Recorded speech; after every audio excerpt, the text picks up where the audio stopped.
tournaments, but from what I hear, there's actually a decent amount of even NA Dota teams that they actually will have to make cuts before they can invite. Before, it felt like they were scrapping together whoever they could find, any decent 5-man roster who maybe played in the Sunday evening Cup Challenge once to come in here. But now we have all these teams starting to make a name for themselves. It's been quite the treat.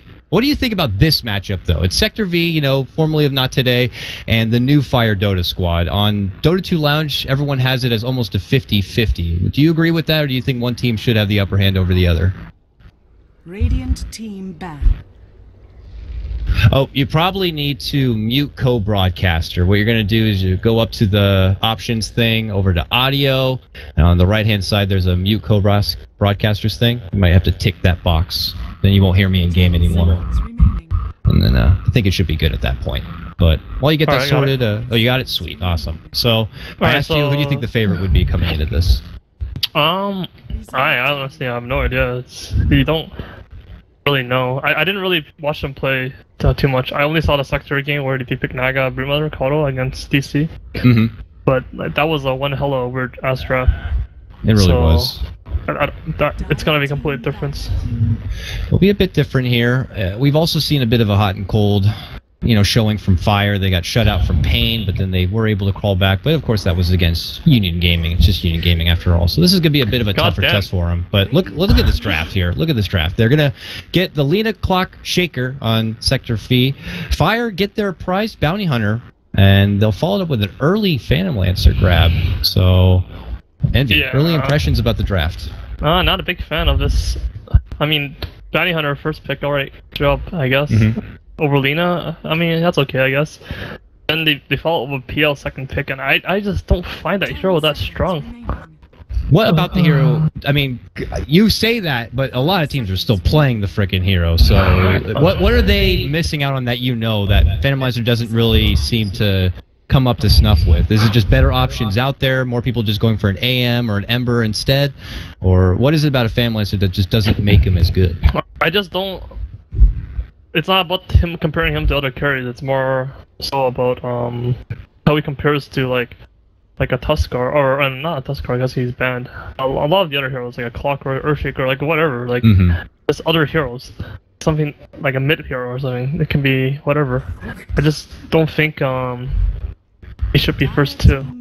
And it's not like FireDota have shown it's like we love playing PL all the time. It's not like an aggressive, let's say, from C-Deck that's like, well, if he doesn't get Gyro, maybe we should secure his Phantom Lancer early because otherwise it might get banned out. For Fire, they've shown plenty of flexibility with Jo, as we all know, who's been their position 1. Played a little bit Juggernaut here. I know he played Phantom Lancer, I believe, in one of the other games and was successful with it. Maybe they just want to... Maybe Jo's just like, I want to play Phantom Lancer, so just get me the Phantom Lancer. Who really knows what happens behind their monitor right there? But they get the Rubik, and it's against an Earthshaker MV, so you get your Rubik, who's very good against Clockwork, because he's a 4-staff candidate, and he obviously has the telekinesis to deal with the cogs, and you got an Earthshaker on the other side, so Fissure's a great grab, and of course anything Lena has is also a great grab. This seems like a wonderful Rubik game. To me, yeah, it really does. I think it was a sort of mistake. Ban Darkstar. I don't think Darkstar is that good against Clockwork. So I think they should have banned the Rubik instead, because Rubik is really good against Earthshaker, which they wanted to play against the Phantom Lancer, I think. And I mean, he's just a good hero, honestly, Earthshaker. And then Rubik also shits on Lena. All her spells, you really want all of them. So it's just a really good Rubik game.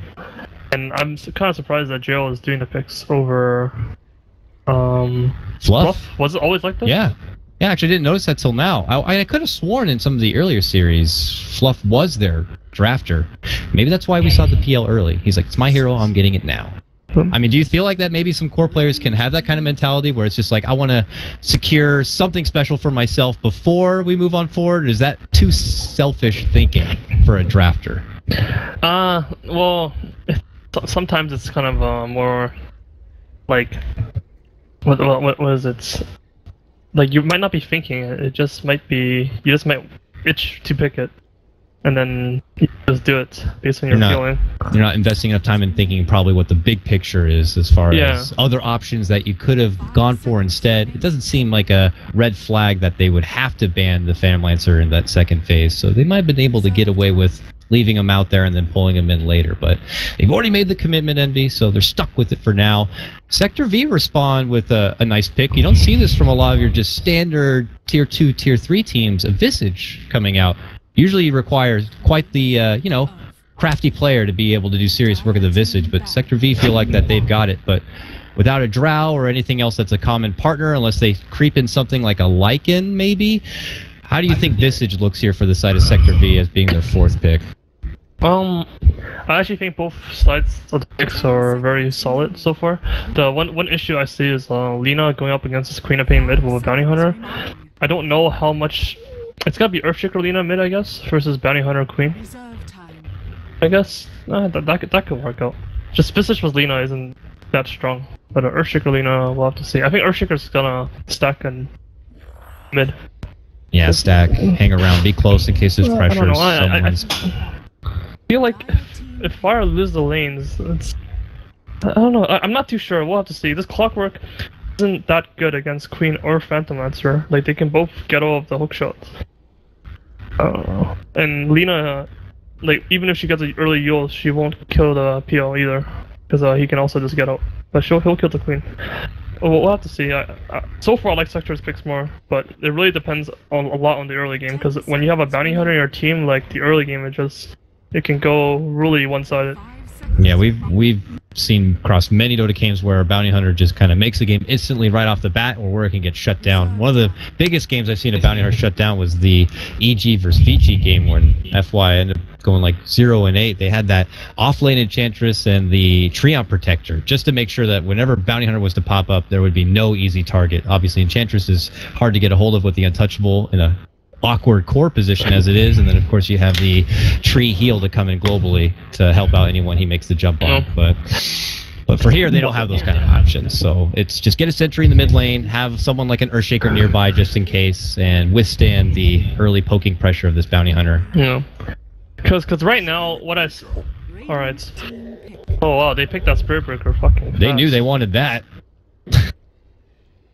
One thing I see right now is if Sector wins this early game, I can totally see Fista just buying a Medallion, and they just go to Roshan and they kill it. Because Fire doesn't have anything that can nuke them from afar. Like, a Rubik can't just run to Roshan pit and nuke you. A PL can't really do that either. He's gonna get fissured, he's gonna get Legulated. They don't have any Clockwork rockets. They don't have these heroes that can scout out the Roshan either. They don't have a Storm, they don't have whatever.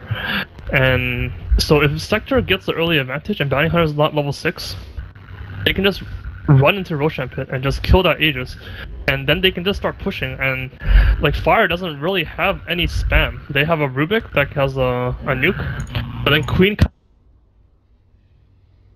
use their spells into kind of low range. A PL, you don't really want a PL to go back to a tower and shoot lances at you. And then if BH isn't doing well, he's not gonna have the mana to spam you either. So if Sector gets an early game, they can just get Roshan or just push down all your fucking towers, and that'd be rough. Oh, look at the start here. Both TPs from both sides. Clockwork just thinks he's going to simply get down a quick block of the camp here, but Whitebeard, one step ahead, is like, haha, I TP too. And now I see where you plant that ward, and I got a couple of sentries myself, so he'll be able to easily rid of that, and the camp doesn't seem like it will be blocked. He really needed that, because you already talked about how it's going to be a bit of a difficult time for this Clockwork in the off lane. Being able to rid of that pull camp would have been nice, but it looks like he's not going to be so easy. And that's just even more emphasis you can see coming up from Fire, that they do want to make sure they have a good start and a good early game, because it could be trouble later on with the draft that Sector V have. So if Bounty Hunter could do some work, and they can kind of ball to control, maybe Moo needs to make a bit of a presence from the off lane as well. They can bully Sector V into not being too comfortable, but I'd have to agree with you. The draft seems a bit more well-rounded on the side of Sector V. Yeah. We'll see, though. Fire has more single target. Yeah. Only true AoE hero they have is a Queen. But that hero has to commit. He has to blink in. So it's not like a Lino or a Shaker or a Rocket. Like, most of the heroes on Fire have to commit. We'll see if they'll be able to, because, yeah, they don't have much of a commitment. It's not like a luxurious, quick, jump-in kind of a stun lineup. It's... Oh, this smash is gonna get hit, though. Yeah, he's poked here. Orb of Venom, too. And that's his Tango already. Immediate Tango, so he's only down to one shared Tango right now. They have one sentry mid on both sides. So if they eat this, they're gonna have no sentries left. Like, if they both eat each other's Tango, they're gonna have 0 sentries left. And then that will let Whitebeard know where he gets to play as a bounty hunter very often. And he's actually going to be heading top right now. No immediate additional harassment towards the mid lane. I think he senses that the Shaker is mid, so he's gonna come here and just bully the stupid physicist. Hit him. Get out of here. Charge him. Pokes him once after drops the sentry and... Charge him! Oh, he doesn't have charge, he went bash? Oh, come on, dude. That guy is dead of me. Watch him get a bash here, though. Oh, maybe that one? No. Nah, it's not happening. Oh well, he'll have to hold off a bit. Bounty Hunter will stay away from the lane so he doesn't have to leech up too much XP. This Queen of Pain, though, he's outscaling the living shit out of God Smash. Mr. God Smash is not doing that well against a Queen. That matchup's very favorable to Lina. So this is kind of a surprise, especially because she had the Queen Earthshaker mid as well. Well, not anymore. It looks like the second they saw that the Bounty Hunter came to top, the Earthshaker followed, but now is going to be spotted. I mean, this is just the power of the Bounty Hunter just kind of changes the whole game for you, and the mentality of just like, oh, he's so annoying. He's somewhere. He might pop up here and there, and we got to make sure we keep him in check. Well, Moo has charge now, and as they stalk UMR, they're going to make a go. There's a bash. Immediate follow-up is going to take him right down to half. He's going to be forced to fissure here, but the chase is on. They got the Orb of Venom. This is probably going to be your first blood here. One more poke. Could come from Moo. He has a charge if necessary. A boop on the back, and there it is. First blood. Going to be going to the side of Fire. Earthshaker just getting caught in the river by that pesky Bounty Hunter. Yeah. This mid matchup's pretty big, actually. Have you had the opportunity to play against 747 Suzy at all from Void Boys? A lot of people do praise him for his talents here, but we do. No, I don't. But he's like Smash is considered one of the better. Like he's a really high MR player, so he knows how to lane. You would think, but and this match is really favorable to Lina. Losing pretty hard for the matchup. Well, what we've seen already, the theme at least for Nanyang so far is we get the chance to see a lot of those newer players, new talented players show themselves. Whether it's the 747's making a name on a new team, you got to talk about Ritsu, Biru, of course. I know you know, and it's their chance to see how they do match up against some of these crafty veterans like Smash, who can be almost the gatekeeper to see which player is going to be the next big all-star and which one is going to be stuck in this kind of tier 2 circuit of Dota play. Yeah, so right now this game is favoring Fire heavily because let's see bottom. What happens bottom first? He might die here. Nope.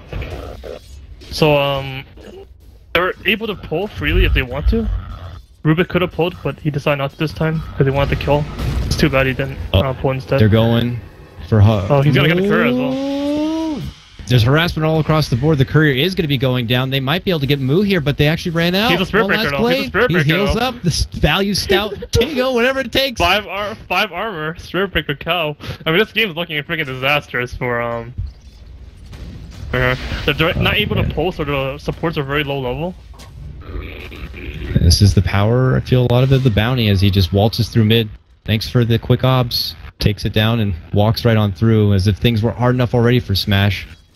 He's going to have to continue to wait here. No more bottle crow up option for them. Whitebeard's going to head top.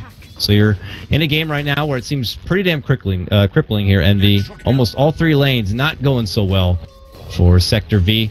What's their comeback plan, though? Is it hope to God they can get Vortex on this clockwork to level 6? Because as it stands right now, they seem to be in a pretty sticky spot. I think you just calm down. I don't think you have to think too much about it. Just let the game play by itself. But how can you stay calm? You got a Spirit Breaker charging in here. Mustoku's dead. Boom. Quick and easy kill, and they might get the follow-up. Convenient bash, because why not? Gonna spank him. 3-0 now. Fire off to a hot start. Bounty Hunter, guys. Hello. That's why it's first picked right there. I mean, but there's, the Naga all out. I can't remember what their second ban was for Fire. I know they rid of the Lesh, and then they probably put more value into something else. But because they let out that Bounty Hunter, they were able to snag it up. And you can already see how much work it's been doing for him now. And because he's been moving so much, though, he's still pretty low in level. Not yet even level 3. But he'll head back to It's because he's killing heroes that are level 1. Yeah. If he ever gets a core kill, then it's completely different. Like if he kills Lina or Luna or the Clock, it's very different. He's killing level 1, level 2 heroes. 3 of them together here, very aggressively scouting out Sector V side. Maybe hoping for someone jungling or just scouting out stacks, probably. Yeah, they have a 2.5k lead already. It's pretty big. pretty big deal because Lena likes to kill stacks. Queen doesn't like to kill stacks. And Lena's not getting any stacks right now because there's a bounty hunter stopping everything from happening in their side of the game.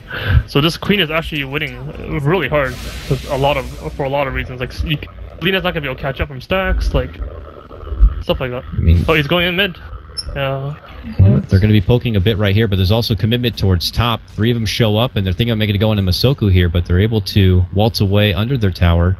No committed charge yet coming out from Moo, but they're just showing that they're totally in control of this top lane. I really dislike Rubik's play this game. I really think he should be level 5 right now.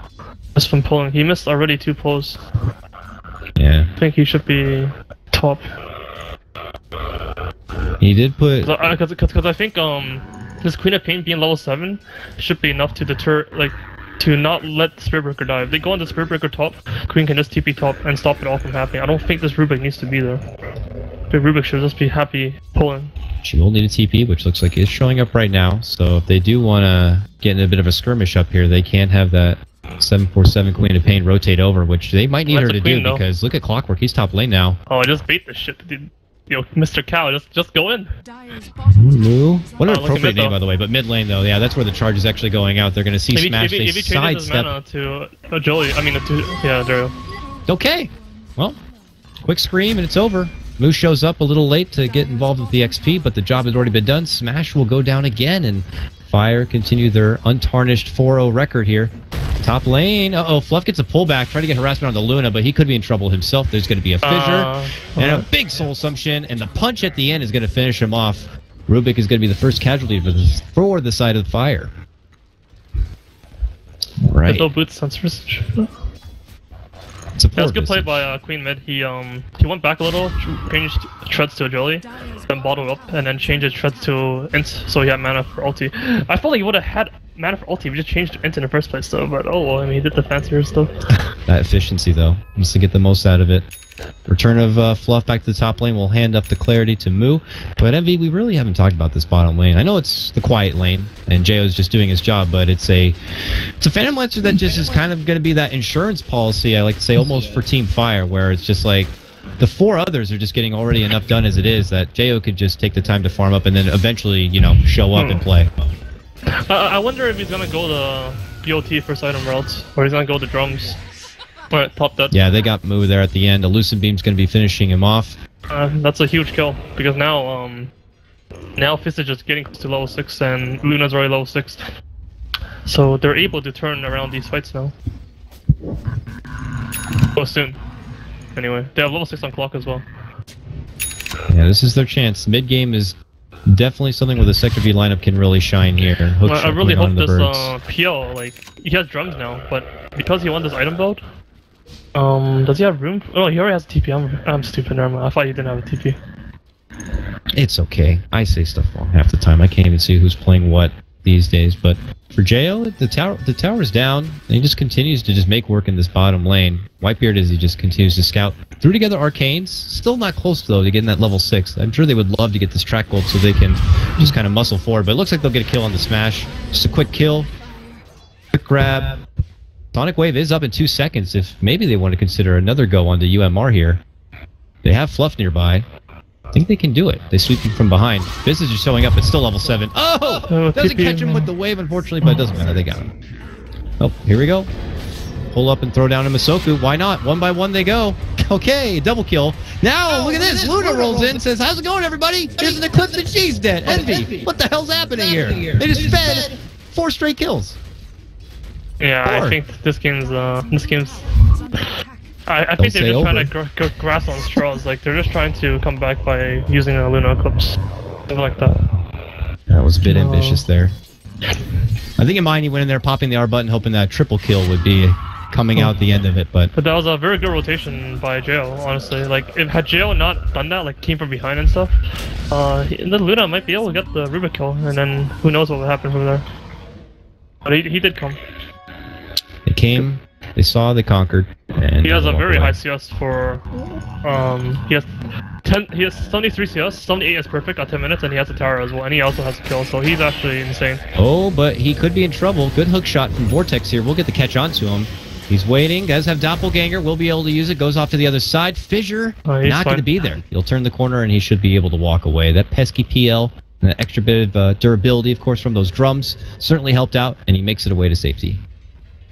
Space for everyone else, because top lane is where they're slowly creeping in, and they might look to spread and just add some pressure. Look at Whitebeard. He actually gets a kill. Stalking Vortex. The Orb of Venom is actually the last tick and gets the kill.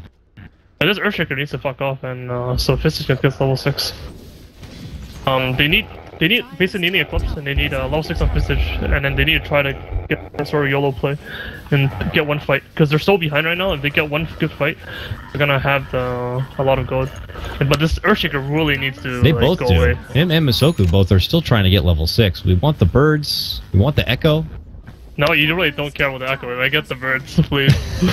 They're trying. Like, just get one at a time, right? Like he should just step away right now. Yeah. Use the birds to farm him the level 6 Echo. Like, I don't know. Get him the birds. Imagine if you have birds right now. This tower, like, they wouldn't be able to easily TPN because then they have a lot of heroes here and they have birds, so it's hard to fight. Yeah. But Fire is playing safe. They're not being greedy. They're not trying to like defend every tower and like destroy everything on the map. They might even give this tower up for free because it doesn't matter that much on the grand scheme of things. Well, so there's 8k gold advantage, and they're gonna lose like a 1,000-something gold from this. Will actually pull away. They have the ward that sees Moo charging on in. They're trying to prepare, or even an early battery assault from Vortex will catch him in his path. He decides to just turn his tail, walk back the other way. Will eat a soul suction here on the way out. He's going to Whitebeard, and Jayo's thinking about creeping in from behind, but I don't think there's an opportunity for him. They are going to get their finish on the Moo. Casual Spirit Lance being thrown out, but here comes Susie. Big Sonic Wave going to fly out both onto 2, and then they're going to get the quick follow-up. Actually, it's Susie annihilated very quickly there. Visage, Soul Assumption. The birds are going to be out now, but look at the Hurricane bounce around. The track is all over the place, and if they can catch up, something like a Spirit Lance, there it is, going to be able to get the move in. A Cog going to stop him back, but Smash gets thrown up and back, but a big Laguna gets the catch on the Fluff, and he will go down, but it's Whitebeard cleaning house with a crazy Shuriken toss. Is going to clean up 2, and that's track gold coming their way. How much is that all day? That's a 3 for 3, but it is track gold after all, Envy. Yeah, Sector definitely won that fight because they get more gold, even though it's against track. But yeah, like it's not that much because they have track. It should have been a real big advantage because of how far they were behind coming up to this point. Yeah. But the issue is like even though it was kind of an even trade, so it doesn't look that bad, and like you get gold as well. The issue is Sector, after getting those kills, they buy a drums. You know, they finish up a drums on Luna. Alright, congratulations. They finish up a buckler on Visage from that fight. Whereas Queen of Pain finishes up her orchids, and Bounty Hunter finished up his mech. So even though it was a kind of even exchange, or even favorable to Sector by a little bit, their item progression just isn't there. Whereas Fire has all their core items now. Like even PL bought his travels just now. It's a very different how they use their gold from the fight. And with this gold, we'll see what kind of use they want to make of it here. Who does his split push game here at the top? He'll make his return back, but look at attention back on bottom here, Envy. They gotta finish off this tier 1 that they started previously. Vortex is gonna look to turn over and around the corner here, see if anyone wants to intercept, but I imagine no one's gonna be coming on in. But this tier 1, probably not gonna be defended. Fire could let this one go and then just continue their farm game elsewhere. Pressure down mid lane. Looks like a TP is already coming in from Fluff, it looks like, even though I don't see the animation on the other side, but nonetheless, a bit of a pause right now. But if you look at the net worth, Envy, even though with that big fight going for Sector V, it's still top 4, all belonging to Fireside.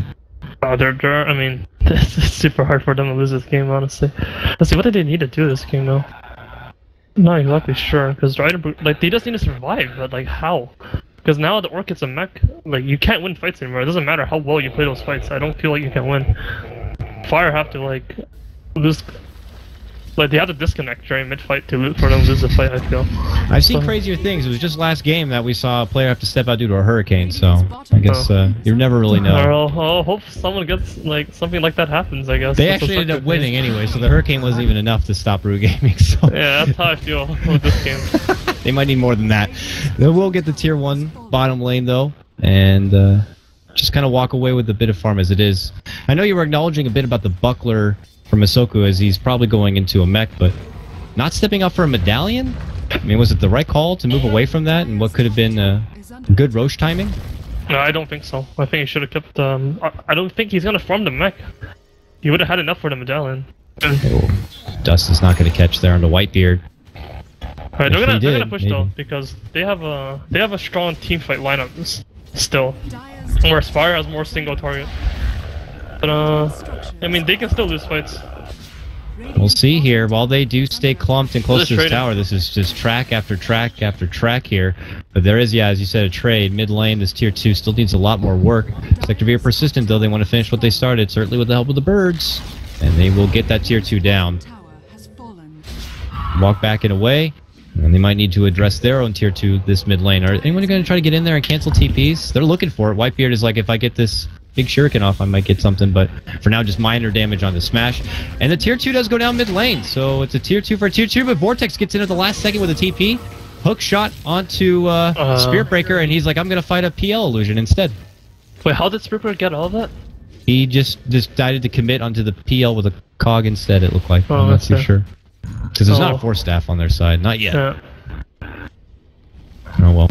Bit awkward there, unfortunately, for Sector V. They are a big team fight team, like you said, and can take towers, but they're losing towers as well on the other side. And if they're matching even with Fire, that's not good. They need to be doing better than Fire if they want to get themselves back in it. I mean, they're down 12k going in 60 minutes. Jesus Christ, I actually didn't realize it was that out of control that fast. This is like probably the most one-sided game in this tournament. I don't know. I have Union Gaming. I would do if you ever care to watch a Union Gaming match, I probably would check out one of their recent pods. That was hard to watch. Thought I was watching an R-rated movie like an 8-year-old. It was terrible. Oh, come on, dude. Don't be like that. Well, in defense of Union Gaming, it wasn't really their standard roster. There were stand-ins all over the place, and they were clearly having some sort of internal issues, but... what did Union Gaming do to you, Stream Cheat? Yeah. What? What did they do? They have paused many of my games I've had to cast. They've done enough. But, actually, I remember they paused right away, and I commented on that too. Alright, let's see. They spoke, they see the bounty hunter. Are they gonna dust? Do they have a dust? No dust. Brian gets Fissure though. Fissure. Holy shit. Dishes it on Smash, and he eats his own Fissure. Might pay with his life. He will. Quick Laguna. He's gonna get the grab. Are they gonna find his bounty hunter now? No, they're not. Oh, they're gonna go for Roshan now because he got 1 kill. But I have a feeling. I mean, this is something they kind of have to do. I don't know though. They'll see Jo nearby and Queen of Pain. I don't think they should. Look at Whitebeard. He's gonna catch off Earthshaker. Oh no! Whatever. Missed timing. They get it though, but that is an echo on cooldown. But they lost 2. They need to get the shot. They need to get all of it now though, because it's good that they went for Roshan because it forces them to go in on you, and then you can get more pickoffs from stragglers. But now it's good that they're backing out. Like it's not gonna keep working. So this is good. That was a good play. Yeah, turns out very good. If they get 2 kills, that's like 1.5k goals. That's a lot of freaking So goals. They need to do that about 9 more times. That's what you're saying. I mean, it doesn't work that way. That's the dream. It gets closer and closer, right? You don't get as much gold for these kills.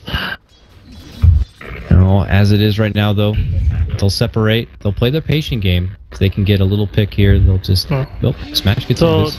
Oh, they charge him, though. They charge him? They don't decide to throw him up in the cliff or anything? Oh, sidestep the hook shot. Oh, calm down, guys. They throw it out. Brian gets hit with the fissure, and he goes down. Back-to-back times, he'll get caught out and taken apart. That was the longest Nether Strike ever. Will connect on the Vortex, not being much damage. He has Eclipse. Oh, they don't want to... Yeah, they don't want to push into the high ground with an Eclipse up. Alright. They'll step back. These kills on Rubik are giving them, like, 500 gold or something. Each time... Yeah, 5, 7, so, almost 1k total. They got the Blade Mail and Clockwork, and that really deterred them from killing him. That was a huge item pickup. And now this Visage in 200 gold is gonna have his mech. I'm not sure how big a deal that mech is gonna be though. And this Earthshaker is gonna have a dagger and down like whatever it goes. So these are items that are looked for to come back into the game. Because if you have a dagger and Earthshaker, like can like come back in the game easily. Team fight. And there's no BKB on anyone on Fire, and I don't think anyone's gonna get BKB for a long time. So they manage to get that dagger in the next few minutes. They're gonna have a ways of winning the fight. Basically, they're gonna have Eclipse. They're gonna have Blade Mill, which is good against no BKB. They're gonna have Earthshaker, Lina, and stuff. So they can win fights basically. But first they need to get this freaking dagger. They need to get like a kill on him or something. Well, they're gonna try for a kill. They've smoked. The mission's out. Let's see if they can catch him. I think anyone just Jules. Alright, they're moving. Oh, if they get this guy, that's freaking big. Oh, he stopped. He stopped. Big. It popped. Oh! Didn't see Oh, him they in have time. birds though. They have fissure? They have birds. Didn't go for me TB, but yeah, the fish is gonna catch. So there's gonna be the birds. Blink over. Oh, he's dead. Hit him. Hit him. And Oh! no! Makes it out just in time. The birds land their butts on the ground just a fraction of a second too late. So big. Oh shit, that was big. How big? What's? That was way too big. Okay. I will not make any sexual jokes. It's very big. It could have been a huge thing to get Sector V back in this game, certainly. That's like 1,000 gold. Huge amount of gold. I mean, we're looking at Queen of Pain. She's right now currently top of net worth, so imagine the swing that would have gone their way. Earthshaker that much closer to his dagger. But that opportunity's gone now, and now look at this. Dagger's going to be put off a bit here, Envy. He got caught out, taken apart. That's a track gold going their way, and back down that slope we go for Sector V. Imagine, if he got that kill on Queen, he would have been like, I'm happy, I'm leaving area. But because he's not happy, he's like hitting neutral. He's like, I want to be happy. I got to make up for this investment I already made. Yeah. This long journey. And then you just lose, you just lose more. Yeah. That's tilt-worthy right there, but, I mean, a well-experienced player would hopefully be able to shake that one off and then look for a comeback. Not me, guys. Not you, though. Maybe not this Earthshaker. We'll see, because he's back down to below 1k saved up for that. Oh, he is sad. Very sad. Hope for towers, I guess. Tier 2s to go down, but it's going to be a while before that. And you're looking at the other side, Jo, who's been farming this bottom lane for quite a while, has the defusal now complete and nearly 1k saved up already in reserve. Is there going to be a point when this PL could just be too much of a problem? If he isn't already? Like, it's but he's a PL, though. He's not like a good hero, so I don't see that happening. No, I don't know. We'll see. He needs like a heart or something. Or for now, he's getting free towers across this bottom lane. He's doing something. Personally, if I was PL, I would go BKB, and then he would be too much of a problem already. Well, the BKBs, by the way, 747 actually almost got his complete. Which is, oh, he's going BKB. Yeah, oh, good. 2 of the that's 3. Good, very close, good. Actually. 500 or so goal, and then all be done. Good. But he might get caught here. They're waiting in reserve. Okay, now it might be. It'll be that much longer unless he can make it out. Nope, he can't. He's dead. Smash grabs it with the Laguna. Charge is coming in from Moo. Bumps him, turns and walks away. Yeah, clips, though. Yeah, they're not going to commit for a fight. Just a bit of a booty bump right there, but yeah, no, well. Speaking of heartbreak here, here. Thing of their, that's a huge kill, by the way, but Earthshaker didn't get it, but he's farming bottom now. Thing of their lineup is like, when Queen dies, you don't have much teamfight potential anymore. So you actually can't fight back. Offlaners find each other in the woods here. Moo gets caught out, the birds are coming, Soul Assumption as well, can't get away from the trouble. He's down. Yeah, they really can't be greedy, because their lineup, like, they can't fight. Like, Queen is a fighter, but the other guys are just... They're just dudes that suck ass. Like, they can't fight. You gotta split pressure make use instead, of your advantage. Like, they have pick off, they have vision, they have split push, but they don't have much fight without Queen. So they need to can't just lose one kill after another. And they just lost tower for 2 kills. That was like a lot of money. It all started with Queen of Pain getting caught out there, who was just trying to stay that bit longer to hopefully finish off a BKB. But yeah, but this Queen, like, she's getting the right item, but I didn't like the items. I hated it. Like, now that he's going BKB though, is a different story. Because BKB, if you jump in, they have no medallion on Visage. Like, they might not be able to burst you down. Smash though is putting together that Agnum's. He's actually got it done. Oh, never mind. I used that one shot kill. So now they got a Laguna, level 2 Laguna, to deal with here. If they do decide that they're gonna target that Queen of Pains, once they see that BKB, I'm sure they will. But we'll have to see what kind of impact, whether it's the Agnums that's going to be first to strike, or if they can get a hold of this BKB and then try to make a move from the side of Fire. I wager if Sector V, though, if they're able to make a team fight happen, by maybe pressuring her tower, or maybe making a go with the Roche, they're probably going to be a bit more confident. I thought this game was over, but like I might be overestimating some heroes in this scene. Overrating some Spirit Breaker, overrating some PL. So these heroes they're not making use of that gold. When you have a Spirit Breaker, you're like minus 6,000 gold already at 24 minutes, I feel. Yeah, definitely a bit peculiar. A very greedy Spirit Breaker buildup, but not seeing much of an No, impact. that's not what I on the meant. I items. was just making fun of the hero. Well, it's not like the hero's gonna be able to do much with what he's got right now, except hope for more bashes. But they're charging. Oh, they're gonna cross paths. Both smokes from both sides. They pop and see Jo, but they move in. Oh my! What a sonic wave lined up! This is Deathman's Alley here. Holy shit! They're gonna drop the Echo. They drop the Eclipse, and they're making a move in. Moo barely etched alive. Gets out the Nether Strike. It's gonna be 2 down away from Sector V. A buyback. The stolen Echo gonna be used in return. They're gonna lose 4 now from the side of Sector V. Holy crap, and they're going to get 5 here potentially if they can get a hold of Vortex. He's tracked up for now. Doppelganger over. The Diffusal Blade, can they cancel? Can they shuriken? They can. He's going to go down. And that's They have a Roche. medallion. They have a medallion on Rubik instead of a Blink Dagger. I actually really like this. They might be able to get it because of this. Someone needs to hit it. But like, they have urns and stuff too. That was ridiculous. I mean, for all those big ultimates, you couldn't ask for a crazier spot to have a fight. In that little alleyway right there. To be honest with you, I don't even know. How did Fire just manage to just maintain and stay alive? They had no, they're not gonna get the rush. They had a 5-man Queen ulti, and then 5-man Scream, and yeah, And the BKB on Queen, so Queen can actually just sit in the middle of 5 heroes.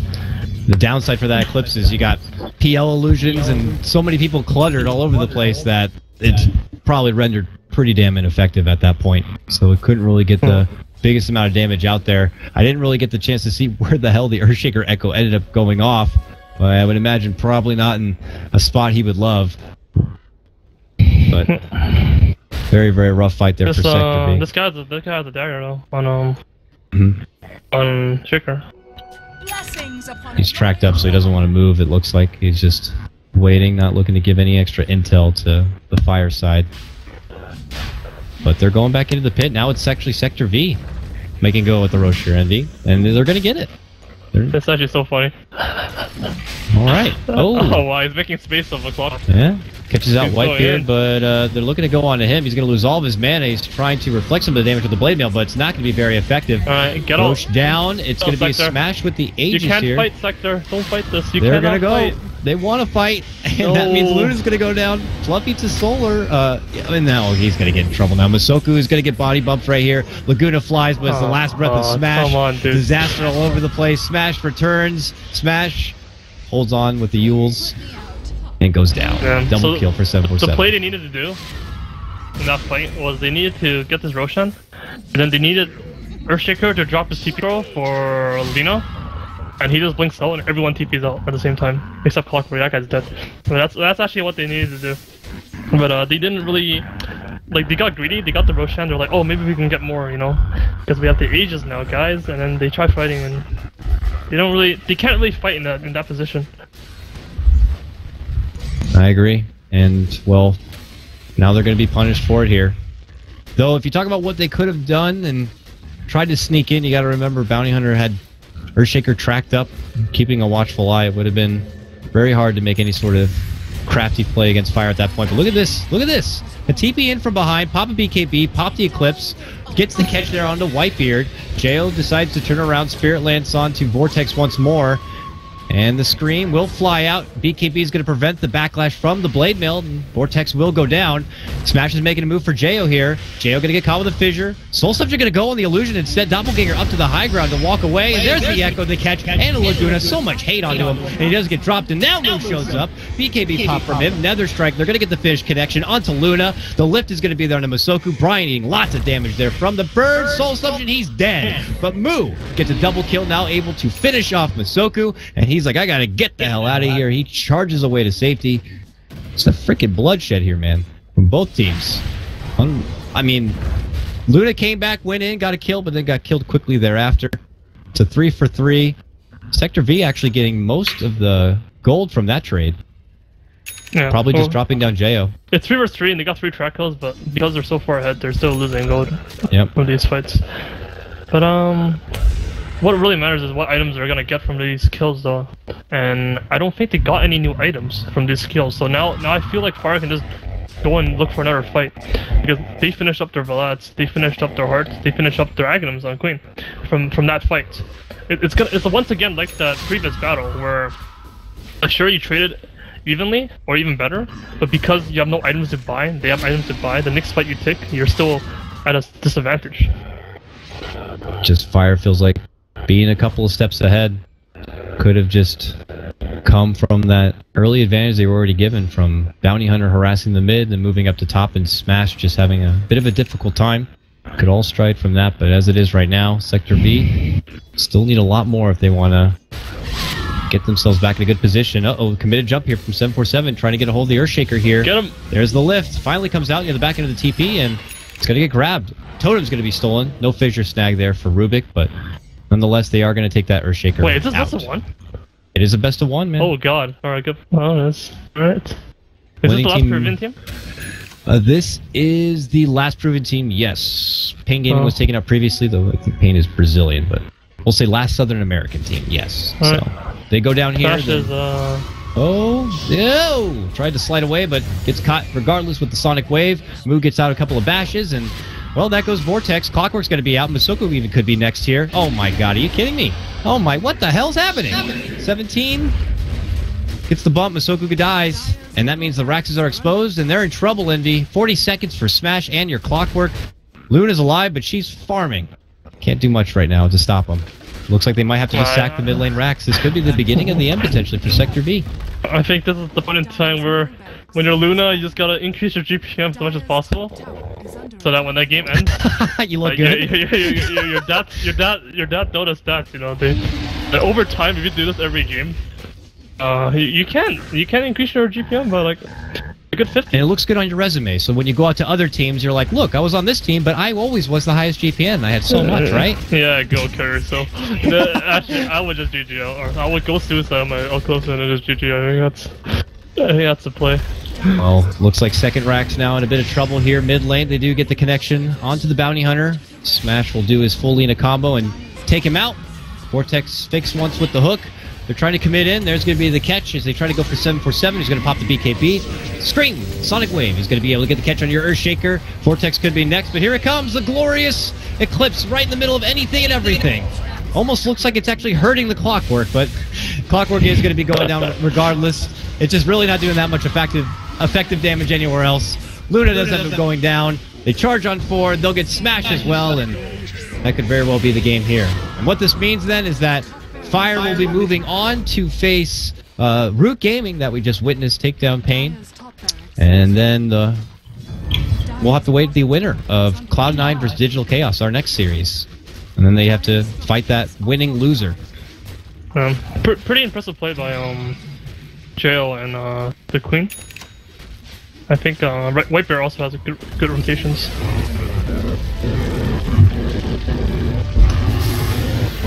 Even on the hero you don't like, he played pretty good.